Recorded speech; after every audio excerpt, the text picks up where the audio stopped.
দুই বন্ধু হেলাল আর রোহান বেরিয়েছে ঘুরবে বলে।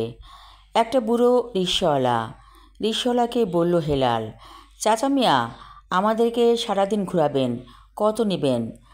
বুড়ো রিকশাওয়ালা বলল, আজকে সারাদিন কোনো খ্যাপ পাই নাই, আপনারা যা দিবেন তাতেই আমি খুশি। ঠিক আছে, এই বলে উঠে বসল দুই বন্ধু রিকশাতে। রিকশাওয়ালা চালাচ্ছে। বলল, দূরে একটা কাশবন আছে, অনেক সুন্দর, যাইবেন ওইখানে? দুই বন্ধু বলল, যাব, যেতে থাকুন। রিকশাওয়ালা ধীরে ধীরে চালাচ্ছে। এক বন্ধু বলল, ভালোই হয়েছে, বুড়ো রিকশাওয়ালা পেয়েছি, ধীরে ধীরে চালায়।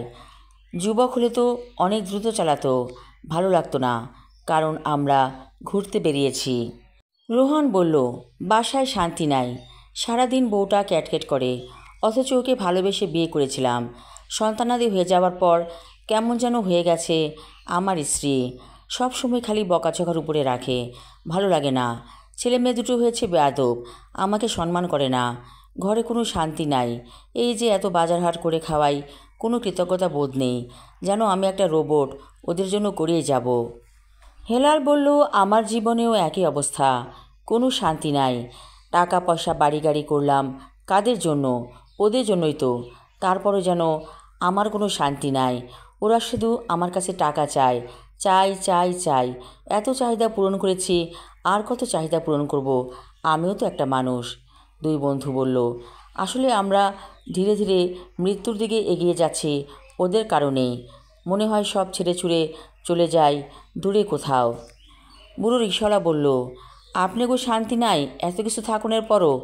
আমার ঘরে শান্তি আছে, শুধু আছে একটা অভাব। এই অভাবটা বড় কিছু না। মাঝে মাঝে যখন ভালো মন্দ খাউন লইয়া যায় বাসায়, তখন কি যে খুশি হয় আমার পোলাপান, বউও খুশি হয়। স্ত্রী তো বেশিরভাগ সময় বিছানায় পড়ে থাকে, কোনো কামকাজ তেমন ভালো করে করে না। আমার সন্তান ফুলি ওই সংসার চালায়। একটা বিয়া হয়েছিল, কিন্তু সেই ঘর থেইকা জামাই বাইর করে দিছে। শুধুমাত্র একটাই অপরাধ, আমার মাইয়া যৌতুক নেয় নাই বাপের কাছ থেকে, অথচ জাইনে শুনে বিয়া করছিল রিকশাওয়ালার মাইয়া, আবার যৌতুক চায়। হেলাল বলল, তাই নাকি? দেখেন মানুষের কত দুঃখ, আমাদের সব কিছু থেকেও দুঃখ, আর আপনার টাকা পয়সা নাই এটাই দুঃখ। এক টাকা পয়সার জন্যই আপনার মেয়েটাকে ঘর থেকে বের করে দিল।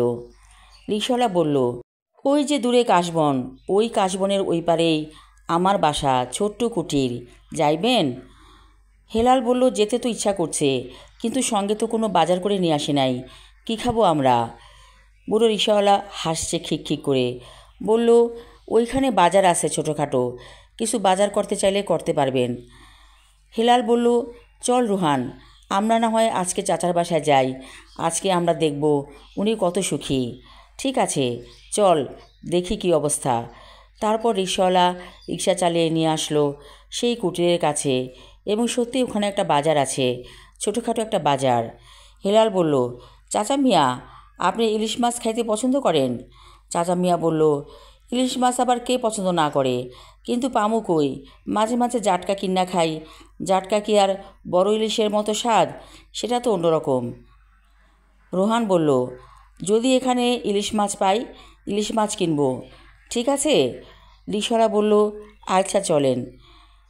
বাজারের কাছে আসতেই ওরা নেমে পড়ল দুই বন্ধু রিকশা থেকে। তারপর দেখলো বাজারে ইলিশ মাছ আছে, বড় সাইজের।